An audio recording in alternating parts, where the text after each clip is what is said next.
ఈ రోజున భారతదేశానికి సంబంధించి న్యూయార్క్ టైమ్స్ లాంటి భారత వ్యతిరేక సంస్థ మీడియా సంస్థ నరేంద్ర మోడీ గురించి ఇచ్చినటువంటి ఒక ఎడిటోరియల్ కాలం చూద్దాం. తెలుగులో అనువాదం. భారతదేశాన్ని ఒక ఉన్నతమైన ఉత్తమమైన దేశంగా చేయడమే నరేంద్ర మోడీ ఆశయం.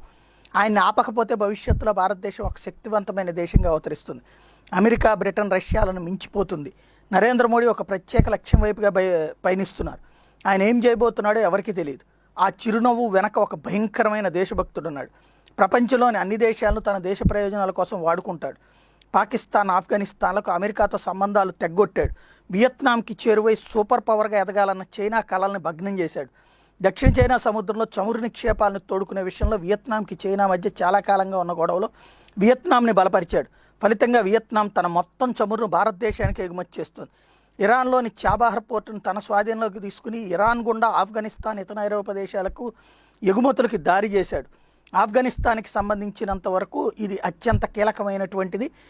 ఇతర ఆఫ్ఘనిస్తాన్ సరిహద్దుల్లో పాకిస్తాన్ సరిహద్దులకు దగ్గరగా మిలిటరీ స్థావరాన్ని ఏర్పాటు చేశాడు. ఆయన ఆశయాలు ఒక్కొక్కటిగా నెరవేరుతున్నాయి. Article 370, 35A రద్దయ్యాయి.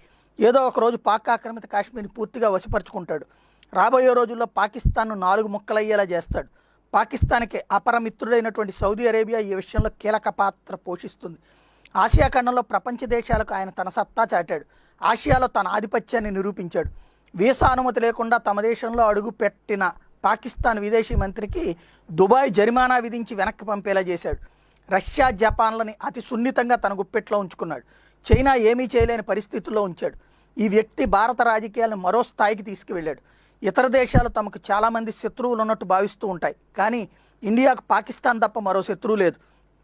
భారత్ మిగతా అన్ని దేశాలతోనూ సఖ్యంగా ఉంటుంది. నరేంద్ర మోడీ యుద్ధం చేయకుండానే పాకిస్తాన్ని సర్వనాశనం చేశాడు, అది కూడా ఇతర ముస్లిం దేశాల మద్దతుతో. ఒకవేళ పాకిస్తాన్ ఇండియా మీద యుద్ధం చేసినా పెద్దగా నష్టమేం లేదు. ఇతర దేశాలతో సంప్రదింపులలో ఆయన నిజాయితీ కొట్టొచ్చినట్టు కనబడుతుంది. నరేంద్ర మోడీ ప్రపంచంలోని ఉత్తమ నాయకుల్లో ఒకడు. త్వరితగతిన సాగుతున్నటువంటి భారతదేశానికి సంబంధించినటువంటి అభివృద్ధి ఇతర దేశాలకు ఇబ్బందికరంగా మారే పరిస్థితి ఏర్పడుతుంది. ఇంతవరకు ఎవరిని నేను ఇంతగా మెచ్చుకోలేదు అంటూ జోసెఫ్ హోప్ రాసినటువంటి ఎడిటోరియల్ కాలం కలకలం రేపుతోంది. ఇది న్యూయార్క్ టైమ్స్ దృష్టిలో మన దేశపు దౌత్యపు ఘనత.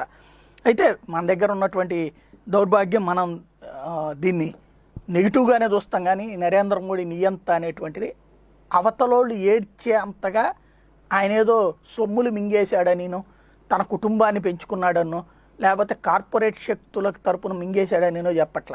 దేశాన్ని ఒక స్టఫండ్ శక్తిగా తీసుకొస్తున్నాడు అన్నటువంటిది ఇందులో ఉన్నటువంటి కీలకమైనటువంటి అంశం. గుర్తుపెట్టుకోవాల్సినటువంటి అంశం కూడా జో బైడెన్ పాలనలోకి